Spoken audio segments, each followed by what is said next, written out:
No, don't you have to set your boundary first? I do.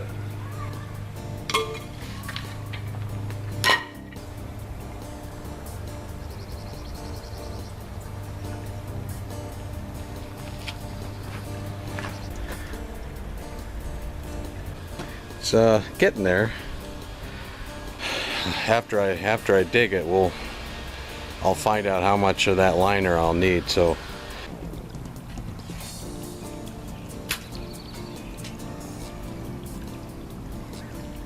well, it went deeper than I thought.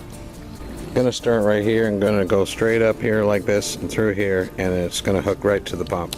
I got a little extra deep spot on that one side over there so that the fish can get away and hide from predators when they show up. I'm going to try to use that piece of slate right here.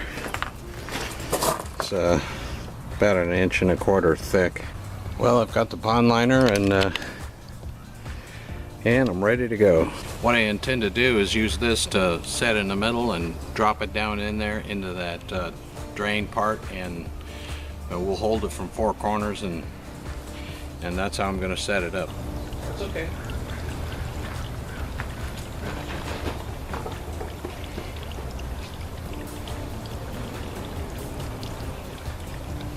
I think I can work with it.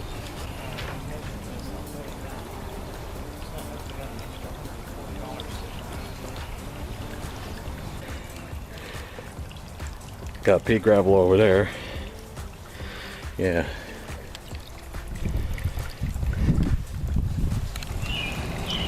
Well, that's it when it's full of water.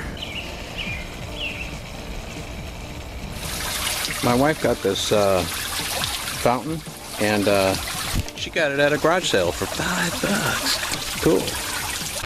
Looks like it's starting to clear. Added a few more rocks. Today I added some more waterfall, and Diane put the plant in there, which is actually the irises that were from over there. It's been set up now for about a week, or probably going on its 2nd week. So the waterfall needs a lot of improvement, but I did add 2 more tiers to it. We bought some of the rocks and put around the perimeter of it, and we went down and purchased 5 koi. When I started this pond, it was really clean and clear. I could see all the way to the bottom and all nice clean rocks and stuff, but we had like 1 or 2 days just pure sunshine, and there you have it. All my rocks got green on me. I have added some chemicals to it, and we'll see how long it takes to. They say 3 treatments. Oh, did that just say 90? Oh man. Well, while it's 90 degrees out here, well, they don't quite look like fish sticks yet, so yeah, I could just start on that side. Looks like the water's flowing pretty good, but when you look at it over here on this side, it looks like it's just kind of at a trickle. Right, here we go. Here. Right here? Yeah. Alright, back up.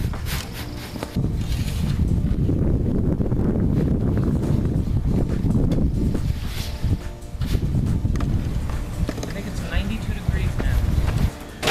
It's only 1.5 yards, but should be enough. We'll wait and see if we can get it.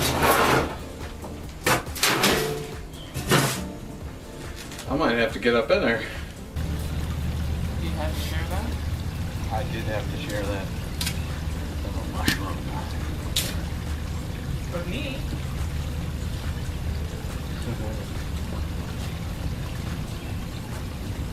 I see yellow jackets and wasps are finding this a source of water.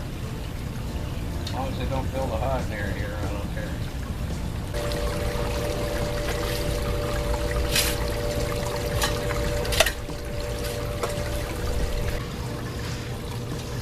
I want to plant the tree right there. It looks good.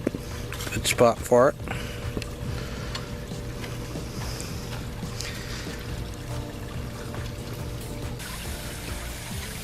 It's getting there.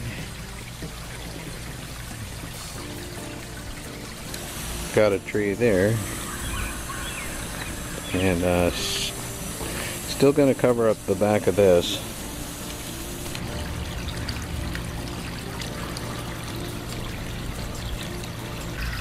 Well, from this angle it looks pretty good.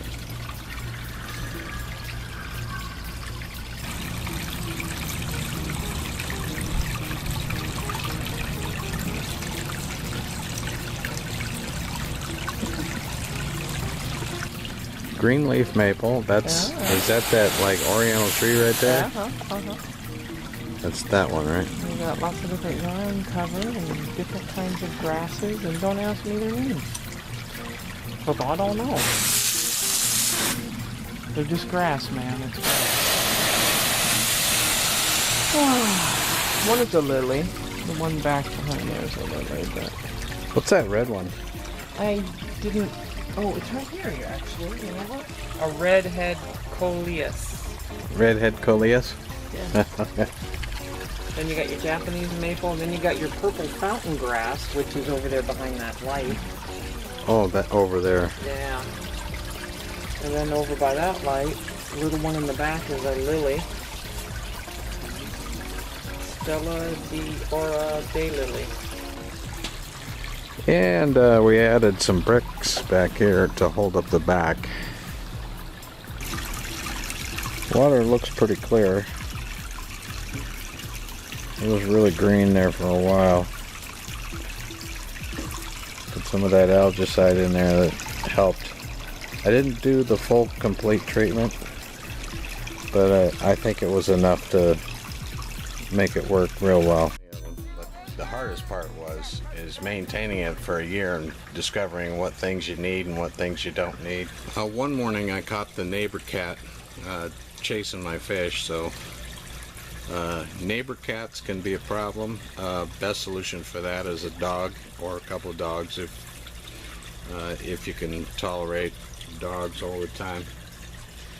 And the other times where raccoon got him.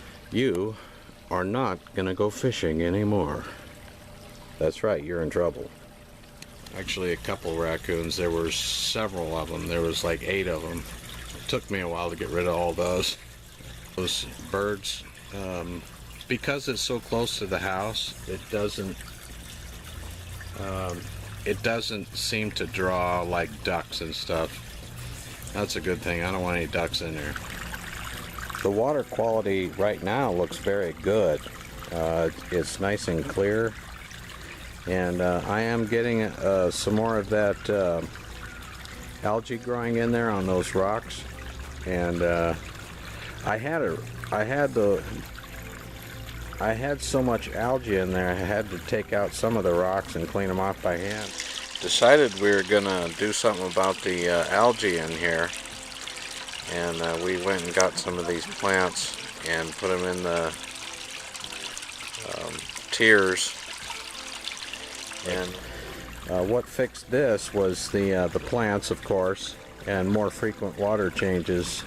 Also, I had put this thing here up to shade it from the afternoon sun. That actually helped, and most of it went away. It's starting to come back because it's getting hotter now, and this is mid-July. Some of the other problems I had were some of these plants were so tight in there, it started to overflow, and it started to empty out this pond. My wife caught it today, and it was just about empty. And good thing she caught it. She threw a hose in there. But I think what I'm going to do is get an automatic shut-off, and you can buy those at the store. And that will keep it from emptying out completely. It'll be like a float control. So.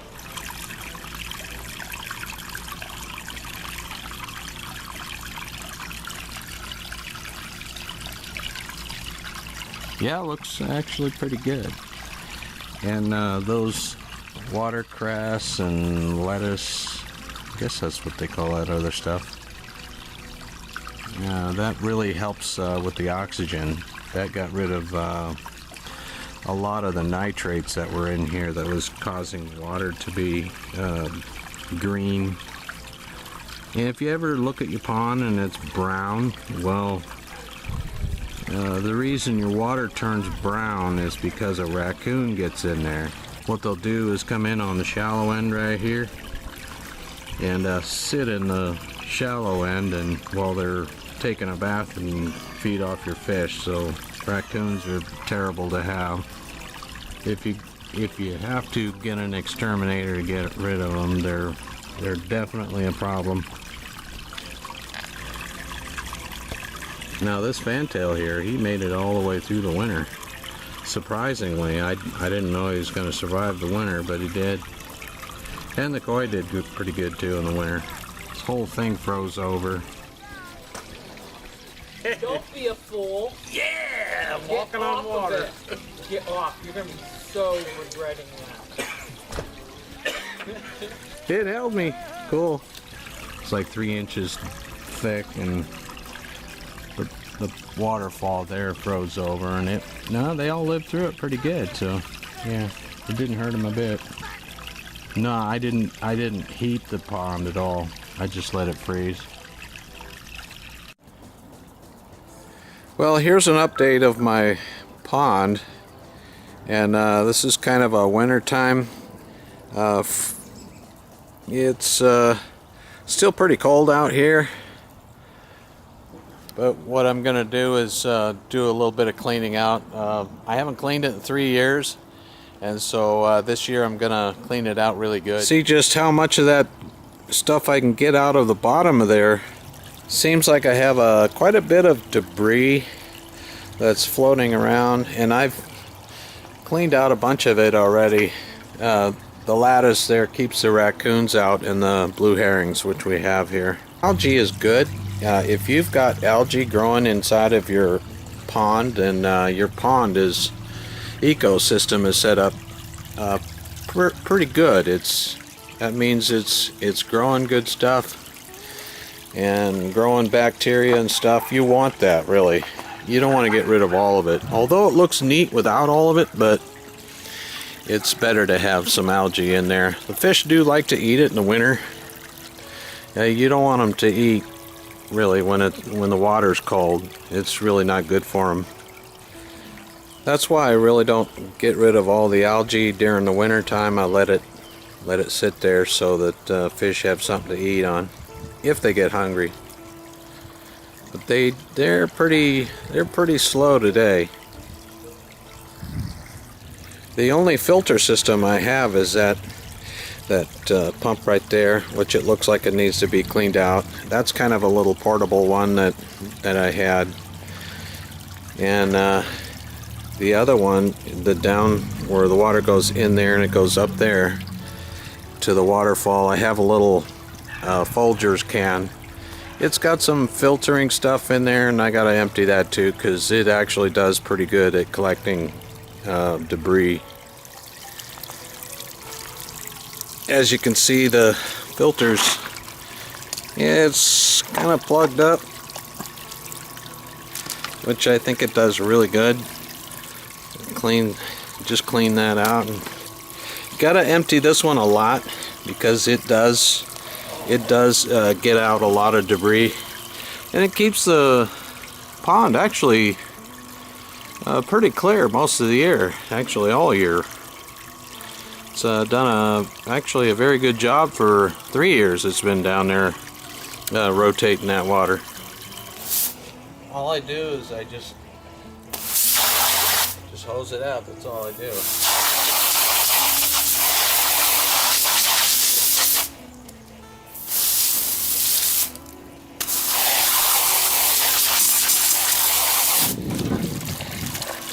So what I do is I just add these things here, these plastic things, and that collects bacteria.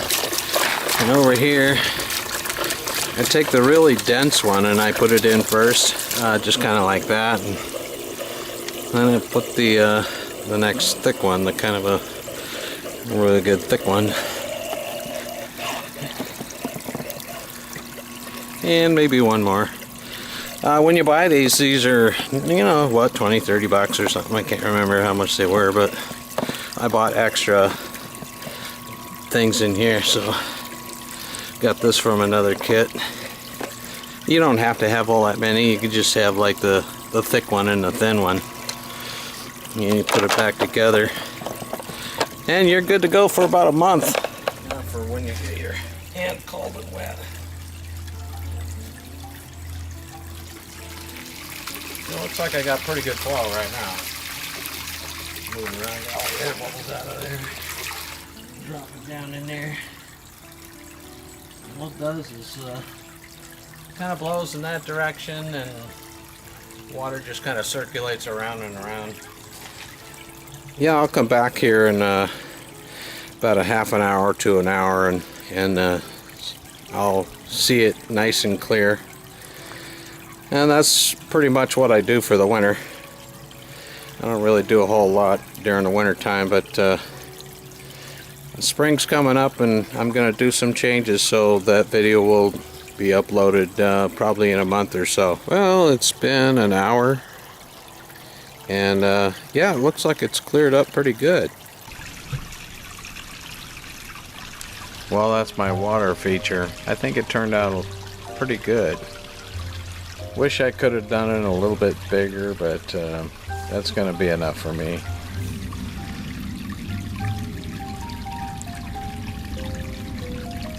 Thanks for watching.